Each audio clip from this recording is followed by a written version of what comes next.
Awesome. Okay. Well, hello everyone and welcome. For those of you who don't know me, my name is Sarah. My name's Chris. This is where, and we're on Chris's corner. I'm back. You know, they back in his corner. They haven't changed the name, even though I've repeatedly requested it. And we're sponsored here today by Illusion. It's not an official sponsorship. No. But if we lift it up and you can zoom in. They're not giving us money. Money is going to them. They're sponsors in our heart, though. Yeah. We're committed to them, whether or not they're committed to us. Right.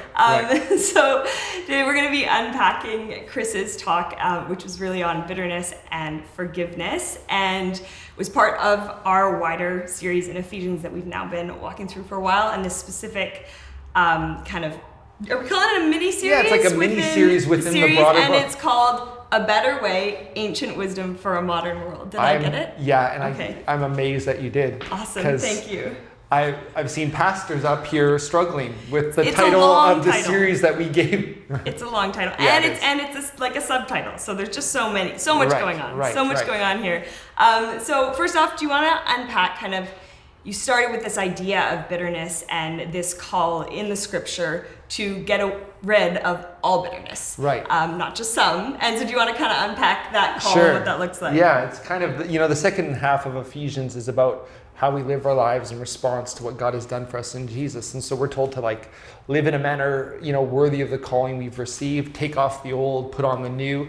And this passage, it says, hey, get rid of, or you can say even take off all bitterness. And I define bitterness as a continual rehearsal in our hearts of the hurts that people and circumstances have given to us. And so people scatter seeds of pain into our lives, and if left unaddressed, they can grow into this root of bitterness that Hebrews 12 verse 15 says can defile many. And like a root, bitterness absorbs and stores the pain that people have given to us. And bitterness doesn't erase the pain, it actually will spread it to others. And that's the power of this idea of getting rid of all of it, not just some of it. Because bitterness is never content to be contained. It always will spread. And it doesn't erase the pain, it just spreads it outwardly. So it talked about that at the start. It was kind of a heavy start, right? Get rid of all bitterness, anger, rage, brawling.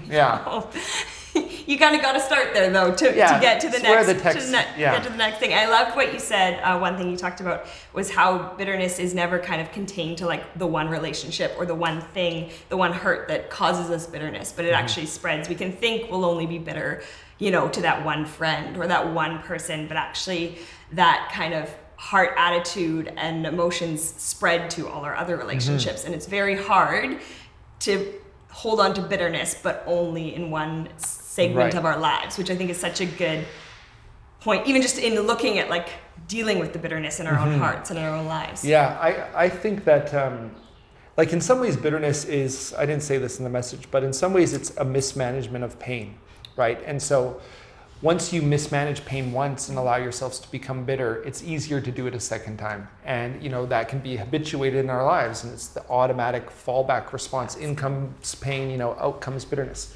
And that's why I think, every bitter person we can think of actually started by being bitter at, say, just one person or one circumstance.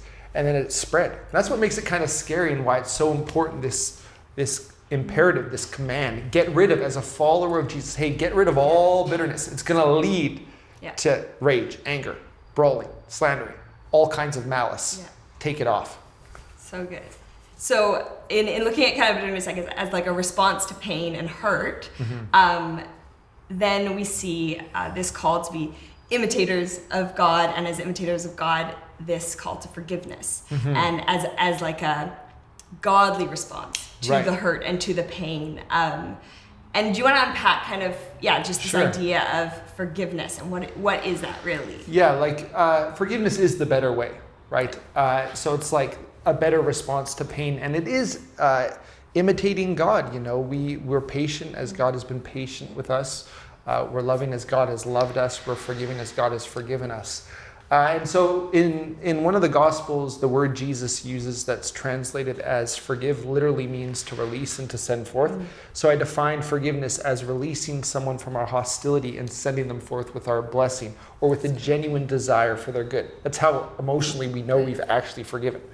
And really it moves in the opposite spirit of bitterness. Bitterness is holding on to our hostility and sending the person forth with our ill wishes. Right. Forgiveness is the exact opposite. And it really is made possible in a sense by the second half of the verse, forgive as the Lord forgave you. Yeah.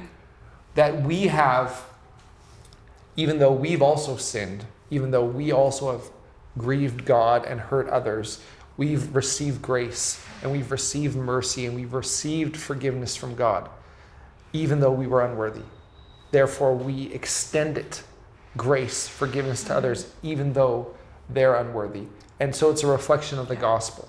And I always think forgiveness will be very hard until we transition in our hearts from thinking about what has been done to us by others to actually meditating on what has been done for us by God, right? Forgive as the Lord forgave you. That's so good.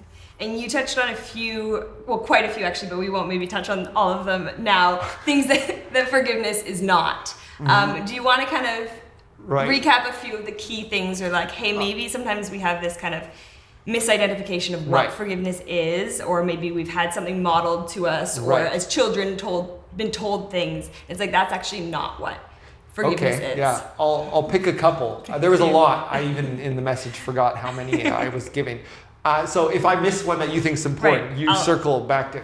I think one thing that's key, as I said, forgiveness does not necessarily mean eradicating all consequences. Yeah. That forgiveness doesn't mean I have to stay in an abusive, dangerous situation. That some people will keep returning to their sin. Forgiveness doesn't mean I have to be there when they do so, especially if I'm in danger, right? It's like forgiveness is not, you can forgive someone and break up with them. Right? You can forgive, some of you should. You can forgive, we'll edit that out. You can forgive someone and send them to jail if a crime has been committed. That forgiveness does not necessarily mean eradicating all consequences. I think another one I said that's important pastorally is forgiveness is not a feeling first. You'll never feel like forgiving. You'll never feel like loving your enemies. And sometimes I think that my generation, I just found out I'm not a millennial. I've been calling myself an elder millennial, but you're a millennial. Yeah, I am. Okay, so I feel like for my generation, which is not millennial, it's the one before. Whatever. We feel like, I can't act loving if I don't feel loving. Right. That's hypocrisy. That's inauthentic. Right? It's like, no, that's just obedience. Yeah. Right? It's like, I forgive as a choice. The feeling follows. Yeah. And so a lot of, I think, Christian growth and maturity is not, feeling our way into right acting. It's acting our way into right feeling. And that's really true in forgiveness. So those are a couple that of like the 6 or 7. Those are great ones, though. And I think those are really good ones to kind of open up discussion for the small groups. So maybe we should just hand it off to you guys to... Yeah, there's a lot to talk about. There's a lot to talk about. Just, this can be a really tricky, sensitive, even triggering conversation.